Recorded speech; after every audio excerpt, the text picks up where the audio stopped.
Hey guys, this is Particlar here, and I want to talk about raid party composition. This is something that I've researched for about 2 weeks, ever since the patch came which changed so the Mesmer couldn't swap party in order to give the quickness to different people anymore.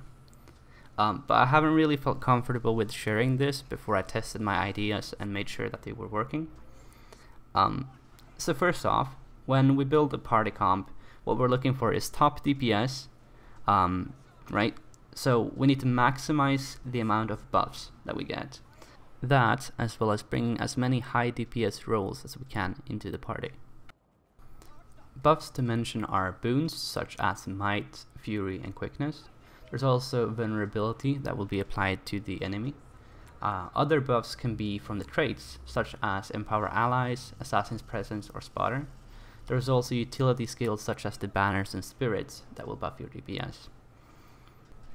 Of course, there are numerous more ways to buff your DPS, namely Grace of the Land buffs, Glyph of Empowerment, or the Static Charge buff from the Elementalist Overload, though these are not permanent, so I choose not to discuss them. Now, the allocation of different buffs as well as healing has a priority system. First, a buff from a player will be prioritized to the party or the squad group that he is in. Secondly, it's going to be based on proximity, so that means that the player that is closest is going to be the one getting those buffs. So for example, a warrior with 4 other players in his group will always give his buffs to these 4 people, even if there's another player that is closer to him. At the same time, a player that is alone and is in his own party is going to buff the closest people to him every time he applies a buff. Now, as a sidebar, there's been a lot of discussions about how the healing priority applies, and I'm under the impression that it's ruled under the same priority system, but with an additional check to see if the player actually needs healing or not. Though I find it pretty difficult to test this, because say you have a 5-5 party split, right? And your healer is in team 2. Unless all of the 5 people in team 2 needs healing, then there's going to be spillover healing, because almost all healing has a target limit of 5 targets. So say there's 3 people that needs healing in team 2, then 2 people in team 1 is going to get the healing. Anyhow, next important aspect is spillover. With spillover, I mean that close to all buffs has a target limit of 5 people. For example, let's say that a Mesmer and a Revenant are in their own team, like we have here in the video.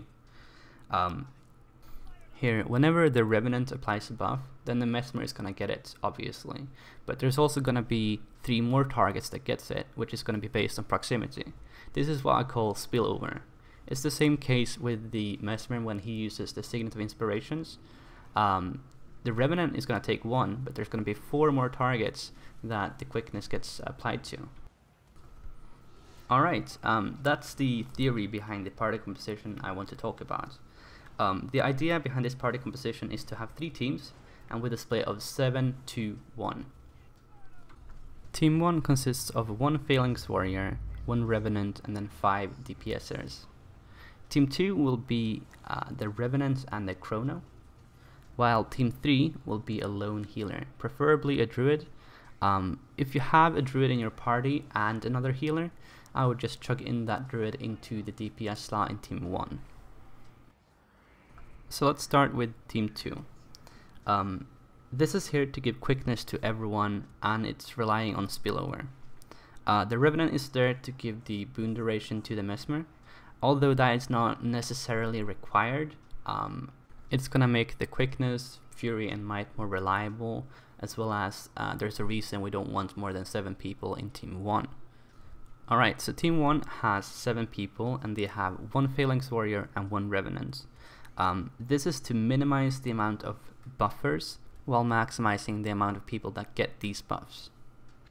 So Banners and Spirits will have a duration of 6 seconds. So you're going to have the buff for 6 seconds, and it's going to pulse every 3 seconds. The traits, the Empower Allies, Spotter, and Assassin's Presence, will give you a duration of 9 seconds, while they will pulse every 3 seconds. So both of these buffs basically overcap. This means that they all have the potential to permanently be given to more than just 5 people, as we've previously used them.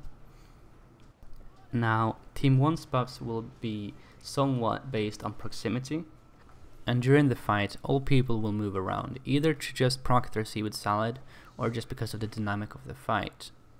So the trade-off is really that instead of overcapping, we now have a feeling of randomness that is based on proximity. So this is where it gets interesting. This is what I've been spending these last 2 weeks on trying and looking at and making sure that this is reliable. Can all these 7 people in Team 1 keep the might up with 1 Phalanx Warrior and 1 Revenant? Can they keep the buffs up all the time? And through all the testing I've seen, it is really reliable. Nevertheless though, even in a statistical manner, there is a very low chance of the worst case scenario, which is using these buffs as efficiently as used before. The reason why we don't want to have more than 7 people in Team 1 is because then this becomes less reliable. We only want to give these buffs to the pure DPSers, so the healer and the second Revenant that has mediocre DPS are put in another team than in the pure DPS team. This way they won't be getting these buffs, they won't be stealing these buffs from a person that would benefit more from them. This is why we put the healer in its own team as well. This way the healer can heal anyone if the healing priority is as we think it's working, but also the healer won't be doing much damage. This way we don't risk the healer stealing any boons. Furthermore, if the healer is a druid, he is still able to spill over all of his buffs to the DPS classes. Using this setup, we can add more pure DPS roles into the party comp instead of additional buffers, and still reliably keep the buffs on these people.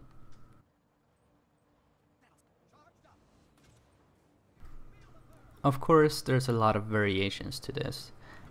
I like to build party comps on ideas and setups rather than closed profession stacking, because this way I find it being more applicable to different situations. Say, Veil Guardian for example, we need Conde DPS, while on other fights we might not. Another variation is to remove the Revenant from Team 1 and add another DPSer. This works, although it puts more pressure on the Phalanx Warrior to keep the might up on all those 7 people, as well as the Fury being less reliable put on the Spillover from Team 2. Furthermore, Assassin's Presence won't be on as much people, since we only have 1 Revenant instead of 2. Basically we just have to make sure that the extra DPS role, that the benefit from that person is higher than reliably keeping these buffs. And now this discussion is turning into a fight by fight scenario, or perhaps a player by player scenario. Perhaps some people can keep the might up, perhaps some others can't. Another variation we like to run is to run a Guardian on Sabotage. By having a Guardian in his own team, he can give permanent protection for everyone on melee, as well as giving those Aegis out to protect them from the cannon shots. But perhaps more importantly, by adding the Guardian to Team 4, we will create an F on the squad UI. Anyways, that's it for me. I probably missed a lot of different details and important aspects, and you guys might have better ideas on building a party comp that is stronger than this. But this is what we in King like to run. Anyways, thanks for watching.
more to the situation than we thought.